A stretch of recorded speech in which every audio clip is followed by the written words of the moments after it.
Hello, everyone. This is Dr. Susan Hudson from Texas Fertility Center with another episode of Fertility Docs Uncensored.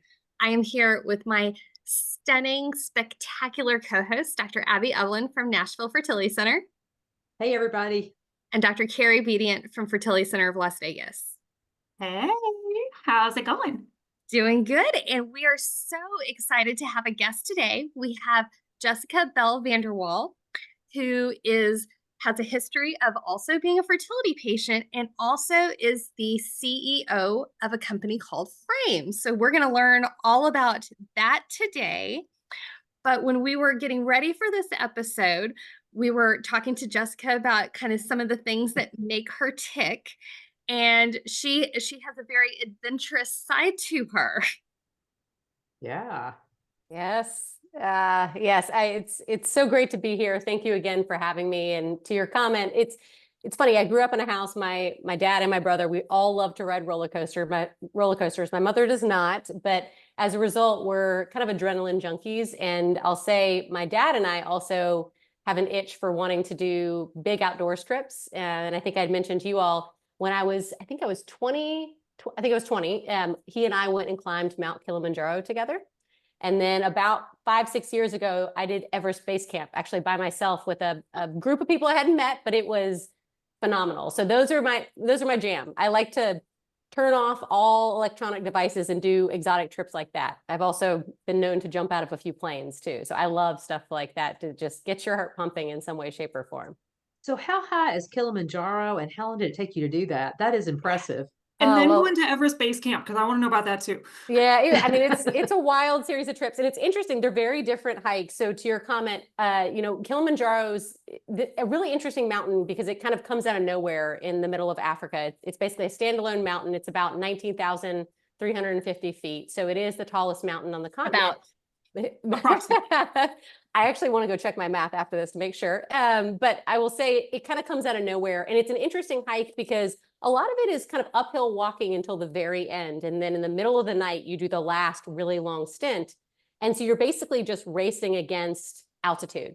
Whereas I'll say Everest Base Camp was almost the opposite, which I feel like I had no idea what I was getting myself into. It's like 2.5, 3 weeks. It's up and down and all over the place and a much more strenuous hike. And it was very grueling. I mean, I was really, really worn out after doing that. And they're about comparable in altitude, but I will say Everest Base Camp was a whole lot harder. I was also older, and I think 20 versus late 30s definitely was very telling for me. So yeah, it was a fun trip, both of them though.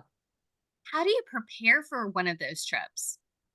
It's interesting. I remember when my dad and I were training for Kilimanjaro, somebody we knew had actually done it before, and he was like, just put on your hiking boots because you need to break them in, and then just walk uphill on a treadmill for a long time. Basically, we would do it for like an hour a day, and we just had to get used to walking uphill. But it wasn't, that one again was not quite as hard on me as I thought it would be. I'd be curious what he would say. But again, Everest, I probably should have been running and doing a lot more athletic activity before I did that. Yeah, it was, I mean, because the air is so much thinner. And as a result of going up and down, I was just wiped every single day. And it was many more days of that too. So for non-mountain climbers, what do you mean by base camp?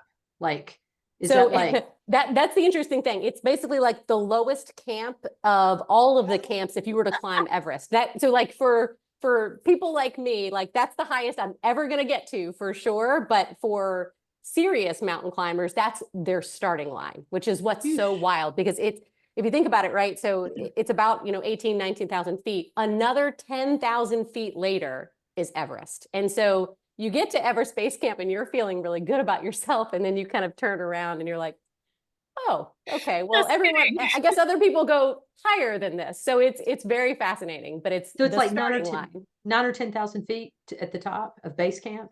So base camp is about similar to Kilimanjaro. So I don't know this one off the top of my head. I think it's like 18,000 feet. But again, Everest at the peak is 29,000 feet. Oh my gosh. It's totally crazy. I mean, I really don't know how people do that because I was exhausted at base camp. So that would be a nightmare to me if I woke up at Everest Base Camp. Not a dream, but a nightmare. Do you have any secret aspirations of if you could get access to the rest of Everest, trying to go higher? It's so funny. I have another friend and he and I nerd out on this. I would love to, if that was, my sole focus in my life. I'm sure my husband would be mortified to hear this. Like it has always been kind of in the back of my mind. I love doing things like this. I love watching all the Netflix documentaries about people doing it. So part of me, yes, but I also know it's totally insane and I would not be able to just do this on the side, because that was the funny thing. I signed up for this and I remember telling my husband and he looked at me like, what? Have you thought about what you need to do to prepare for this? And so I feel like I would do something like that. I'd say, oh, I'll just get it done. And that would definitely not be feasible and obviously a lot more dangerous. But So what's the next adventure? it's a really good question. It's funny. I haven't done a great job planning for these sorts of things recently. It's been a little bit busy, but it's funny. A couple of years ago, I actually got my husband to do Machu Picchu. So that was our first like mountain together, and we did the a little bit more of the strenuous one. So I'd love to do another one with him. It was fun to do that together, but we have not planned a good adventure trip recently. So I need to get on that and start thinking about what's next. It's just been a little bit chaotic with a young one and a company all of a sudden. So skydiving, hang gliding, maybe you can throw that in somewhere on the side. Yeah. Believe me, every time we go on vacation, I'll be the one to research, like, what else can we get ourselves into? And I've thrown him into a few of those on trips. I think we did this like skiing adventure once before. He's not as big of a fan of these things, and I usually am the one signing us up for it. So wow. Have y'all seen the movie Arthur the King? Huh. I have not. No. It's okay. So like, I am not going to be climbing a mountain. Okay. But love adventure movies, and you'll need to watch Arthur the King. Oh, okay. I'm writing that one down. And it has a happy ending. Even better. All right. Well, let's do a question of the day, and then we're going to get into Jessica's story. So our question for today is this. Hello, I have been trying everything under the sun for my unexplained infertility for 4 years. Not only do I suffer from hypothyroid and PCOS, I have very heavy and painful periods. I came across Mercier therapy through a chiropractor. It stated much higher success rates than IVF and only costs $3,000. Have you ever recommended this to a patient, or what do you think of the treatment? Thanks. So Mercier therapy is essentially a form of massage therapy of the pelvis that is intended to loosen things up in the pelvic region. So ladies, what are your thoughts? Let's start off with the unexplained infertility part of the comment. So looking at the unexplained infertility part, that hits approximately 15% of fertility patients. So it's really quite common. And it is considered its own diagnosis. And part of the reason it's considered its own diagnosis, rather than just a kind of catch-all, what we think of as NOS, not otherwise specified, is because the book of things that need to happen to get a baby is probably 4 to 5 inches thick. The book of things that we can actually test is like maybe a ½ inch to an inch thick. And so there's a solid 4 inches worth of information that we don't have a good testing capacity to find out. At least not at this moment in time. And so unexplained infertility catches a lot of that. And so this can be anything from an egg problem, a tube problem, whatever. It's just we don't really have an idea, and the rest of your testing is really well behaved and has nice answers. So would you consider somebody to have unexplained infertility with a history of hypothyroidism, PCOS, and heavy and painful periods? Absolutely not. I mean, all 3 of those things by themselves can cause problems, much less you put them together. I mean, that's a really good case for either endometriosis, adenomyosis, or fibroids for periods. Yep. The PCOS is an ovulatory problem, and the hypothyroidism can be further compounding an ovulatory problem. And depending on how bad it is, it can be kicking into all the rest of this as well. And so that's... Do we know her age? Did she say her age? No. So depending on what her age is, that could be an issue as well, potentially. Yeah. So definitely I would not call this particular case unexplained, because we have a lot of good reasons, some of which are very treatable, which is fabulous. So the question becomes, does massage therapy basically kind of help with that? And I would say, anything that relaxes you and makes you feel good, it's not a bad thing, but I don't think there's really significant data that shows that it makes a tremendous difference in your ability to get pregnant. And so, I think seeing your reproductive endocrinologist, talking to them about some treatment options that you can do outside of massage therapy, I think would probably be better in the long run for you, depending on, how aggressive you want to be. Mhm. And for someone who, depending on what age she is, an age of 29 or 30, you've got a little bit more wiggle room to do something like this usually than someone who's, say, 40, where we are racing against the clock and we're really looking for how can we go to the most effective thing as fast as possible. And I would make a guess that if you asked a bunch of gynecologists and even reproductive endocrinologists, like, oh, can you give me a really good definition of Mercier therapy? I would venture to say a lot of them will be like, what are you talking about? What is that? And that doesn't mean it's not good. It just, when you've got something in an area that is this important, like fertility and how to build a family, all the really truly effective things tend to be pretty decently well known. The things that aren't tend to be a little bit more fringe and a little bit less known. And so, that's not, Yep. there's exceptions to everything and everything is new at one point or other, but that's, if this has been around for a while, that should be a key to, maybe how you approach it. I think those are all good pieces of advice. So, all right, let's start off with Jessica and tell us kind of the beginning of your fertility story, because that's the beginning of where you ended up. Yeah, no, thank you so much for asking. And it was funny to actually hear that patient question, because as you started to describe that person, in my mind, I was going, yep, that's me, check. Yep, that's me, check. And so, I won't belabor the details in a ton of words, but I will say, I'm somebody that sounds very similar to a lot of the people that write in your questions. I mean, I was somebody who was in my mid-30s. I did find out through my fertility journey that I had PCOS and hypothyroidism, but I didn't know those things going into it. I just thought I didn't really have a period and didn't really think much of it. And so, I was one of those people that did start trying to have a child midway through my 30s, and it was a lot harder than I expected. And I think a lot of patients were never taught how to think about trying to conceive as being hard. If anything, we're just told how to avoid getting pregnant all the time. And I came from a Catholic family, so that was like the mantra, right? So we never really talked about, what this was going to be like and that it was going to be hard. And I'll also say I grew up in the South, where most of my friends had children a lot earlier than me. And so I saw a lot of my friends have children, didn't seem to have issues, although in hindsight, now that I talked to them, many of them did. We just didn't talk about it. And so I went through many years of struggling. I finally did get in to see a reproductive endocrinologist. Ironically, I was living in North Carolina at the time. It's not where I live now. And thanks to people like you, I have a child as a result of fertility treatment, which is fantastic. But it was definitely a journey filled with a lot of twists and turns. And I've worked in healthcare my entire career, and I really struggled to kind of piece it all together and figure out, well, how much is this going to cost? Like, do I need to get a second opinion?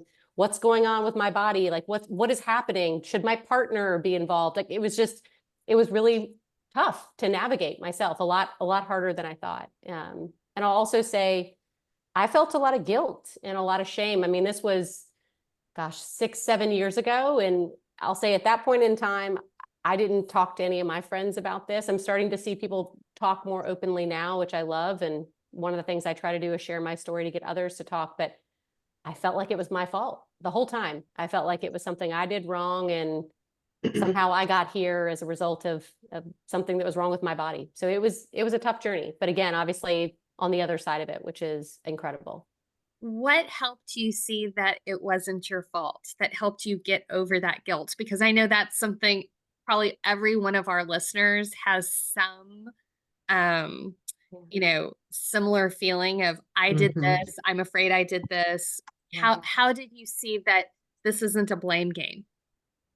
It's interesting because, in hindsight, during the journey, I don't know if there was much relief on that front. Now, what's been incredible is obviously, as you all know, I got to the other side of this and now work in this industry. And I think, if anything, now just understanding it better, understanding the science, understanding that it's common, so very common. I think that's what helped me release from it. But I did not probably let myself out of that spiral for a long time. And it was tough. Not until I felt like we were on the other side of it and even had a child did I feel like I could almost like release my breath. I felt like the whole time I was holding my breath, just waiting for the next shoe to drop. So it was hard. I think I would have felt probably more relief had I known other people that were going through something similar, and that it, again, wasn't, a strange thing. I felt like I was just very odd in some way, shape, or form for going through this. So tell us about your company, Frame. I told you I don't know anything about it. So tell me and our listeners about what you do. Yeah, thank you for asking. I mean, again, on the other side of this, I have a daughter, which I'm so grateful for. And I also have a place to work that is so incredibly fulfilling. And it's built out of the journey we went through. And, really what we built at Frame is designed to be, in more ways than one, a fertility support system that is virtual in nature, because people go through this, throughout the United States, throughout the world, right? And you don't always know if your neighbor's going through it or another person that you know. And so we have to kind of thread these needles virtually. And so we built this to really help to wrap around the patient at every stage of the journey, I would say. And I'd say the roots of it really were in education. In many ways, a lot of what you all do here, which is so fantastic. Education that's rooted in evidence, because there's a lot of junk out there. It was also rooted in mental and emotional support. So helping to really provide that kind of coaching, mental wellness support for people that were going through it, and then also care coordination. So those were kind of the roots of where we started, is how do we help to support someone going through it and also help to organize and coordinate their care.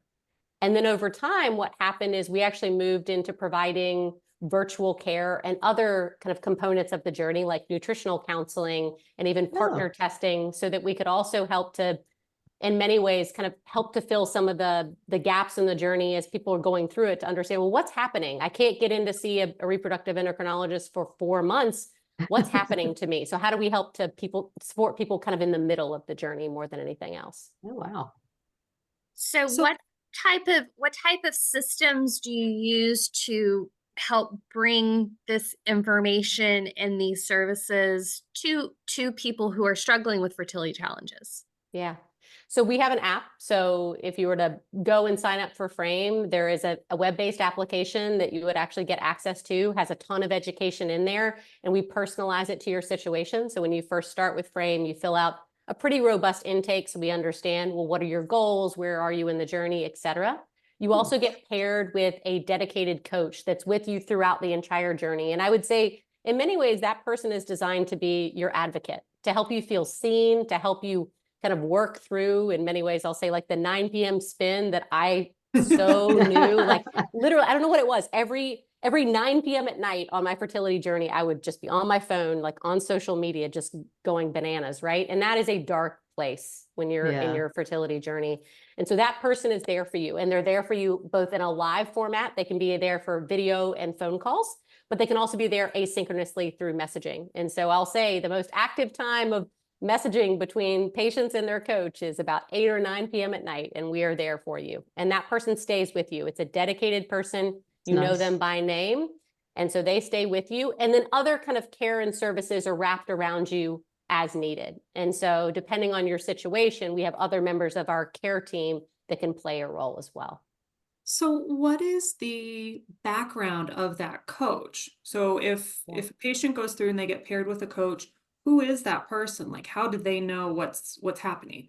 Yeah, it's a great question. So there's a few elements about our coaches. So first of all, they have gone through some sort of certification from a coaching perspective. There's actually a national board that certifies coaches, and we actually recruit directly from a few of those programs. I actually went through the Mayo Clinic coaching program myself, because I actually wanted to understand what it felt like through and through. So yes, it was a fantastic program. I mean, it really kind of focuses on the elements of empathetic listening, trying to really surface what's going on for someone, help them create smart goals, like really kind of framing up, I mean, I guess pun intended, the situation and helping to guide them. Believe There me, you it go. happens more often than you know. I say it all the time, and I'm like, well, at least I feel like the name makes sense.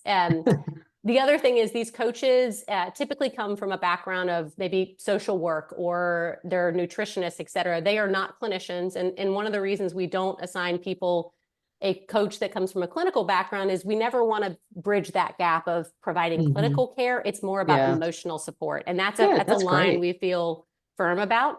And then many of them have worked in either I'd say a pregnancy or fertility clinic type of setting. So they've interacted with people on this journey in some capacity. So that's typically the background of these types of people.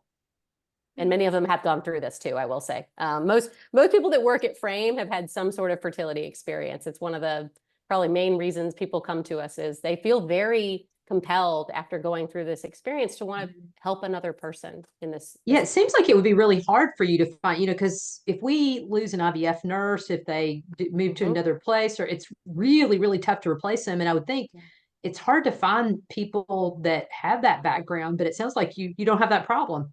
No, it's amazing. You know, I will say, and it's probably good timing for us, right? Like our company was built about 3 or 4 years ago, around the time the pandemic hit. And it's interesting to see how many people moved into other career types around that time. And so there was a huge swell of people that moved into the coaching related space. And I feel like you're probably seeing now, I see it a lot more now, maybe I'm paying more attention, the prevalence of coaching out there in the ecosystem. So it's a much more, I'd say, common role than I think I've ever seen. And I think it has a really nice place in the medical system because, you know, let's be honest, there's so much that falls on clinicians on the journey too. And I think coaches fill this nice middle ground of helping to support people in between visits and helping to prepare them for visits. That's the one big thing these coaches do is they help talk to them about, well, your first fertility consult is coming up tomorrow. What are you feeling? What's there for you? Like, what questions do you want to ask? Let's get oriented and get organized. And likewise, they then follow up after. How did it go? How do you feel like you're prepared for your next step? What other questions do you have? So it's just kind of rounding the edges, I feel like, on the clinical journey too. This sounds great, Jessica. Make sure you send us all cards. I'm going to start handing them out in my office right now. This is great. I mean, this would be really, because there are certain third-party payers that have helpful coaches like you're describing, and that it's great. It works so well for us. You're right. There's definitely a gap between the clinician and the patient in some situations, and this would be awesome for a lot of people. Yeah. No, I'm thrilled to hear you say that. How do, not to kind of beat around the bush, but obviously you have people who need to earn money doing this and things like that. How are these services paid for? Yeah. So the really interesting thing about Frame is the way we built this company. There's a couple of us that come from the business side. I won't bury the lead. One of my co-founders is my husband. So he actually is part of our company too. He went through his own male side of the journey and had a whole different experience on his own and builds healthcare technology products. He owned the product Hippocrates for a long time that a lot of doctors at least had heard about. Wow, yeah. And then we also built this with clinicians. So the kind of roots of Frame are both in the patient experience, but also in the clinician experience. And so we actually primarily sell or market Frame through healthcare provider partners. So we work with a lot of OBGYNs. We also work with some primary care doctors, and we also work with fertility clinics that offer Frame services to their patients. Patients can also come to us directly as well, and they can pay a patient pay price. And we're talking, $50 a month. It's nothing, huge in the grand scheme of things. But again, it's also something that we market in collaboration with in-person care providers as well too. So what are some of the things that if you go to a clinic that has an affiliation with Frame that you might experience that might be different from somewhere that doesn't have Frame? Yeah, no, it's a great question. So on the fertility clinic side, there's a couple of things that we do in collaboration with them. One is exactly what I was just talking about, this coaching. So for those clinics that we work with, once you have decided you're going to start treatment, you get paired with a coach. It's basically almost part of your treatment plan, and it's kind of bundled in with your services. So whether you go down the route of IVF or IUI, you get a dedicated Frame coach that's there for you throughout your entire journey. And they actually stay with you and through the first trimester and help you make sure you get back to timely prenatal care. The other thing that we do with some clinics is we help with a lot of the patient onboarding. So one of the other things that we learned over time is that clinics, as they bring new patients on, a lot of times patients get very overwhelmed in preparation for their first new patient visit. They don't know they need to go fill out their medical intake, upload their prior medical records. Sometimes they even miss the step of signing all the consent forms. And so then a patient shows up for their first new patient visit and they haven't completed those steps. And it's kind of a waste of everyone's time. They can't move forward with any testing, and it's more introductory, but they can't start to dig in. And so we also work with clinics to help facilitate and smooth out the onboarding. And we use care coordinators. We also use coaches for that. Some clinics even have us operate in more of a clinical capacity to help order the pre-consult labs. So we really help to kind of make that whole front end of the experience smoother for everyone, because it can be really intimidating at your first visit. And so we found that Frame, kind of in the background, checking in, do you understand what you're supposed to do next? Again, preparing them helps make sure they get those checklist items done, but they also come to you a little more prepared, and they sit down and they know what they're supposed to say, and they're not overwhelmed by the experience too. So we kind of operate on the kind of front end and on the back end. So you had mentioned other associated services that you offer, like nutrition. What are those, and how did they get pulled in? Yeah. So, I mean, you all know this even better than me. I won't belabor this, but obviously, you know, lifestyle does play a role in the fertility journey, both on the female side and the partner. And so actually, a lot of times those services we're really leveraging further upstream. Obviously, when somebody's going into fertility treatment, there are things they can do, and prenatal vitamins, et cetera. We want to make sure they're kind of starting those sorts of things. But upstream, we also work with patients that are just planning for a pregnancy, and they are wanting to be pregnant in the next, you know, month, 2 months, maybe even a year later. And they want to get in the best shape they can to be ready for that. And so we do pre-pregnancy counseling, and we help them with lifestyle modification and making sure that they're, you know, adjusting their diet, preparing from an exercise perspective. They're stopping any other habits like drug use, drinking, et cetera. So they're starting to just kind of get in the mode of preparing for a pregnancy, or it could be preparing for fertility treatment. And so that's one type of person they may see at Frame that really zeroes in on lifestyle. And again, mostly I'd say diet, exercise, kind of those types of things. I'm curious, have you looked at any, and being in the business side, I'm sure you have, but what kind of analytic data do you have to look at outcomes, like pregnancy outcomes, healthy pregnancy outcomes, dropout rate, that kind of stuff? What do you guys see in your patients versus the general population of infertility patients? Yeah, I mean, I'll say that's one of the main reasons we started Frame is, you know, when we really started to understand the other side of the equation, when we talked to, you know, we have a great medical director at OB-GYN down in Texas. That's when we started to understand all of the elements that impact, obviously, pregnancy and delivery outcomes, that obviously impact fertility as well, too. And so I'd say, to your comment, that's probably the core of Frame, is actually how do we help to impact, you know, even behavior years in advance to improve fertility and pregnancy outcomes. So we do see faster times to pregnancy. We also see that people are going into pregnancy a whole lot healthier than they would otherwise. And there was a great study that actually looked at a lot of the modifications you can make and how they impact pregnancy rates and delivery outcomes. So we are constantly mining that sort of data and making sure that we're mapping to it as well, too.